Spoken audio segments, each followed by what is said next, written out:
A próxima oradora é a Bárbara Cardoso, que é licenciada em Engenharia Civil pela Universidade Federal do Rio de Janeiro e mestre em Estruturas pela Pontifícia Universidade Católica do Rio de Janeiro. Atualmente é doutoranda na Universidade Nova de Lisboa e Universidade do Estado do Rio de Janeiro, portanto, num regime de cotutela. Estuda cascas de betão pré-esforçado, o que envolve análise numérica e testes experimentais, e a sua apresentação, sem surpresa, é precisamente sobre estes assuntos. Bárbara, quando tiver... Nós é que nos passamos. Peço desculpa, a Bárbara tem um vídeo pré-gravado, portanto sou eu que tenho que partilhar, só um momento.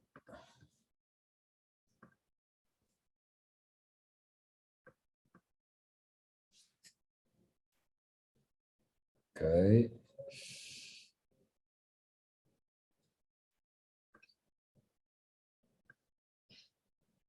Bom dia a todos. Gomes, responsável pela análise estrutural da casca ultrafina de dupla curvatura. Vou abordar o impacto do pré-esforço nessa estrutura. Bom, o estudo de caso já apresentado pelos colegas trata de uma casca gerada pela análise não linear da membrana sujeita ao seu peso próprio. A forma é o antifunicular, que, quando submetida a carregamentos uniformes semelhantes ao peso próprio, trabalha apenas sob tensões de compressão. Nas análises já apresentadas em congresso e discutidas anteriormente nessa reunião, a casca demonstrou baixas tensões de compressão nos apoios, no topo ou vão, quando sujeita a carregamentos uniformes, e não ao surgimento de tensões de tração. No entanto, quando sujeita a carregamentos normativos não uniformes, como o vento e a neve deslocada, a casca se descomprime e, abaixo da espessura crítica de 200 milímetros, a casca não sustenta os carregamentos. Os carregamentos críticos são o vento, com 2 ângulos de incidência e pressão dinâmica de pico de 1,56 kN por metro quadrado, com coeficientes de pressão determinados pela equipe do projeto experimentalmente. E a neve deslocada, com máximos de 25,5 kN por metro quadrado e 12,75 kN por metro quadrado. A partir da análise da casca, justifica-se a adoção do pré-esforço para reduzir as tensões de tração. Esta é uma solução comumente utilizada em cascas para resistir aos esforços de tração. Aqui são apresentadas algumas estruturas em concreto pré-esforçado. No caso de tanques, silos, contentores ou reatores, é necessário resistir aos esforços internos causados pela pressão da água, ar ou materiais armazenados, o que gera esforços de tração no concreto. No caso de coberturas curvas, assim como o projeto em questão, é necessário resistir aos carregamentos externos e ao peso próprio. Portanto, para análise com pré-esforço, é considerado com espessuras de 200 milímetros, sujeito a uma combinação acidental de cargas, tendo a neve deslocada como carga variável de base. Esse arranjo é crítico devido à espessura e à combinação. Essa combinação envolve a aplicação do peso próprio, da neve deslocada acidental e da temperatura de inverno.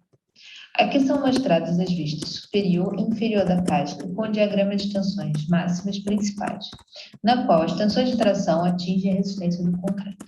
Observa-se que a tensão de tração máxima ocorre na superfície inferior, na região do carregamento máximo de neve deslocada. Com a deformada apresentada do lado direito, é mais fácil perceber a tensão de tração máxima no ponto de carregamento máximo e a superfície superior sob compressão. Considerando o pior cenário de combinação de cargas, aqui é mostrado o diagrama de tensões principais e suas direções. O traçado do cabo é definido na direção das tensões para contrapor os seus efeitos. Devido à espessura fina da casca, não é possível cruzar cabos sobrepostos. Além disso, o comprimento dos apoios de 1 metro limita o número de cabos devido às altas tensões e o espaço para o sistema de ancoragem. Apresenta-se aqui o layout com 12 cabos, sendo 4 cabos passando por cada 2 módulos e ancorados nos apoios. Ao longo do estudo, foram analisados diferentes arranjos de cabos, incluindo configurações de 6, 9, 12 e 15 cabos, aplicando diferentes forças de pré-esforço. Os cabos são necessariamente ancorados nos apoios e o seu traçado é definido na superfície média da casca. a fim de evitar efeitos de flexão. O cabo é definido por uma linha poligonal composta por aproximadamente 72 pontos, com raio entre 3 e 5 metros no topo da casca. O espaçamento é definido para que a distância entre eles seja sempre igual conforme a seção da casca. O modelo numérico foi construído no programa ABACUS para análise não linear geométrica e material. O modelo constitutivo adotado para o concreto é o Model Code de 1990, devido à sua compatibilidade com o programa, assim como a definição da curva de Necline da carga. Também foi adotado o modelo de dano, variando de 0 a 1, onde 0 representa nenhuma degradação e 1 representa a degradação total. O modelo da casca, com espessura de 200 milímetros e concreto classe 120, possui 3 apoios de 1 metro de comprimento. Durante a aplicação da proteção, os apoios são livres para se deslocar em direção ao centro da casca, com rotações livres. Já durante a aplicação do carregamento, os apoios da casca têm deslocamento e rotação restringidos. O cabo é modelado e incorporado ao concreto. Quanto aos elementos adotados, a casca é modelada em elementos sólidos 3D lineares com 6 nós, que possuem como grau de liberdade os deslocamentos dos 6 nós nas 3 direções. Já o cabo é modelado com elementos de treliça linear, com grau de liberdade do deslocamento nos 2 nós nas 3 direções. O pré-esforço do cabo é aplicado a partir da redução de temperatura. Bom, com a aplicação apenas do pré-esforço, a casca fica majoritariamente sob compressão. Entretanto, surgem tensões de tração inferiores à resistência do concreto. A média de tensão de compressão no apoio é de 44,5 MPa, enquanto a tensão de tração no vão de 0,4 MPa. A dupla curvatura da estrutura e, consequentemente, do cabo gera esforços de tração e compressão na direção perpendicular ao cabo, que é normal à casca. O princípio do surgimento destas tensões é semelhante ao de um cilindro de paredes grossas com uma pressão aplicada em uma superfície intermediária entre a superfície externa e a interna.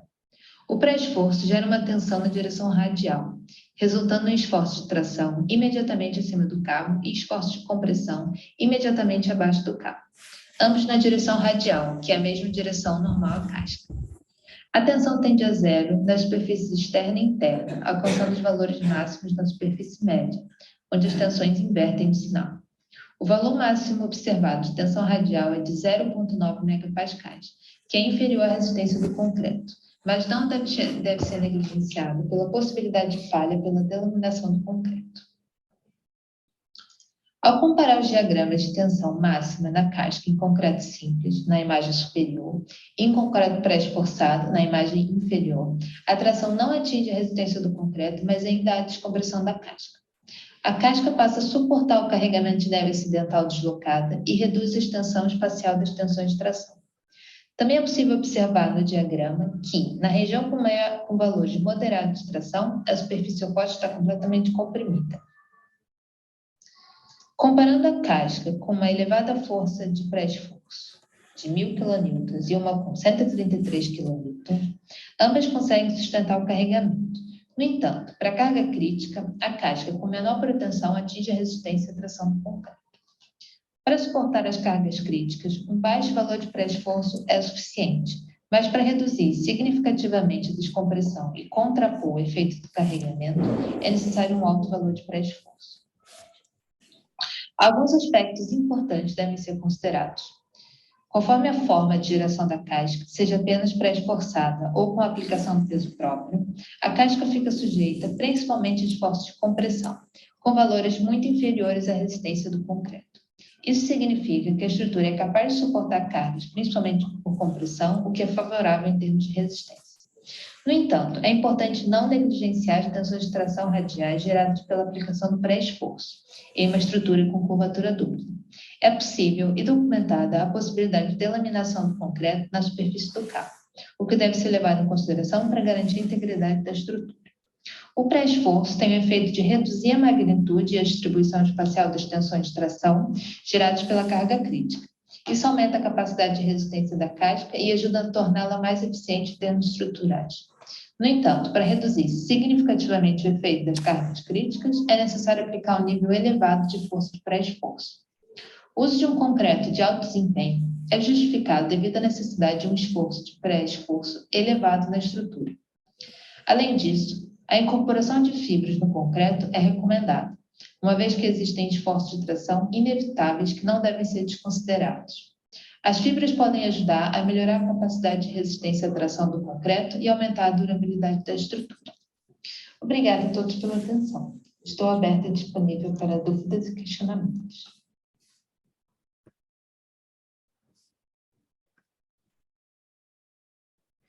Muito obrigado, Bárbara.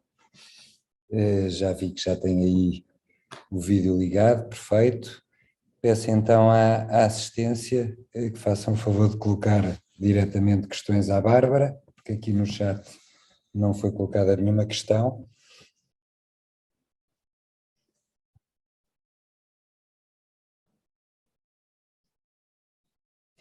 Não havendo questões, mais uma vez muito obrigado, e peço agora aqui ao Eduardo que apresente o engenheiro Paulo Candeias